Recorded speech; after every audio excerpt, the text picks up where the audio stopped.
It's the beginning of a new ODI series, but for Indian cricket fans, the opposition is very familiar. India versus New Zealand, two teams that have shared intense battles over the years across formats and continents. The venue for the opening clash is Hyderabad, hosting the first of three MasterCard One-Day Internationals. The stadium is buzzing, packed with expectation, noise and belief. The toss happened a little while ago and India won it. Rohit Sharma had no hesitation. He chose to bat first. No second guessing, no hesitation. The surface looked good, the conditions were clear, and history backed the decision. In the previous 5 international matches at this ground, teams batting first have dominated. The top order alone has averaged nearly 60, contributing a massive 894 runs.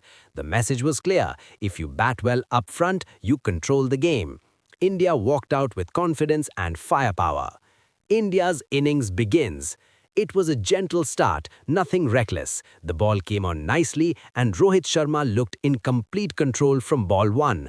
One loose delivery on the pads and Rohit didn't miss. A gentle pull shot, executed with ease. This is an area he loves: square leg, mid-wicket, anywhere on that arc. He wasn't going to let that go. Another delivery, slightly fuller, and Rohit drove through it, timing rather than power, the kind of shot that tells you the batter is seeing the ball well. He controlled it beautifully, threading it through the gap. That boundary brought the crowd alive. Then came the shot that defines Rohit Sharma at his best, a clean hit down the ground, effortless elevation, clearing the infield with style. When Rohit plays like this, bowlers look ordinary. But cricket doesn't care about reputation. Rohit tried to go long again. This time the ball climbed slightly, the contact wasn't perfect, and it went straight up. Daryl Mitchell settled under it and took a comfortable catch. A big wicket for New Zealand. Rohit Sharma gone when he looked set. Hyderabad went quiet for a moment. Virat Kohli walks in.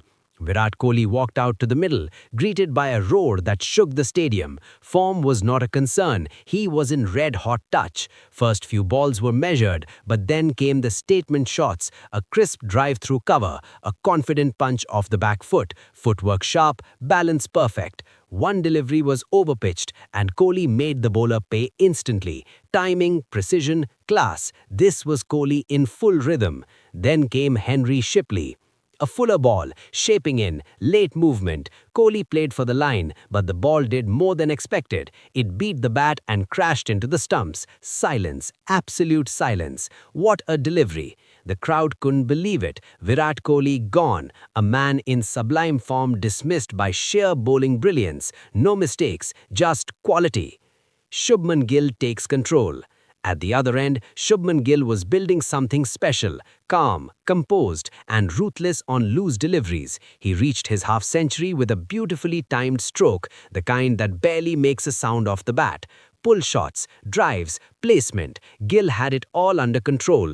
Quick hands, sharp judgment. Another half-century followed, and this one felt inevitable. He was quick on the pull, decisive against anything short. Bowlers tried full, he drove. They went short, he punished. Fielders were constantly chasing leather. Then came a moment of resistance from New Zealand, a sharp delivery, extra bounce, and Gill mistimed one. The ball went up, and Glenn Phillips, one of the best fielders in the world, took an extraordinary catch. For a second, it felt like the dream was over. But no, this wasn't the end. Gill had more to give.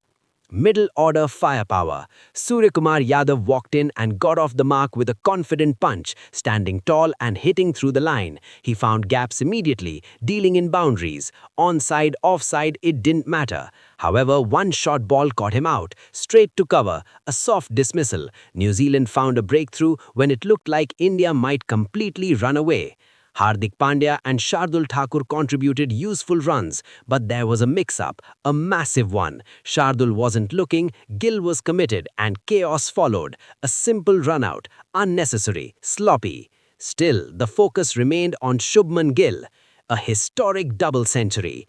Gill shifted gears, straight down the ground, 6, over extra cover, 4, picked up length early, trusted his swing and kept clearing the boundary. The crowd sensed history. Another massive hit, then another, and then it happened. Shubman Gill reached 200 not out, a double century, again. The stadium erupted, applause from every corner. Teammates on the balcony stood up. This wasn't just an innings, it was dominance, timing, power, maturity. At such a young age, Gill had lit up Hyderabad and reminded the cricketing world why he is special. Eventually, Glenn Phillips produced another moment of magic to dismiss him, a catch worthy of applause regardless of allegiance. India finished with a massive total, built on top-order dominance and one of the finest ODI innings you will ever see. New Zealand's chase begins.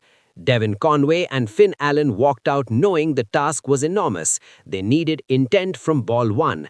Allen edged one early, but it flew past slip for four. Conway found gap square of the wicket, using pace beautifully. The early signs were positive, but Mohammad Siraj had other plans.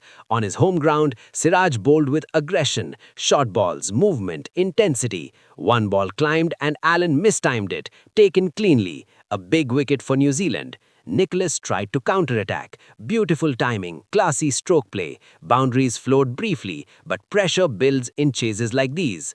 Then Shami struck with a beauty, seam movement, perfect length, a top-order batter gone. New Zealand were fighting, but wickets kept falling.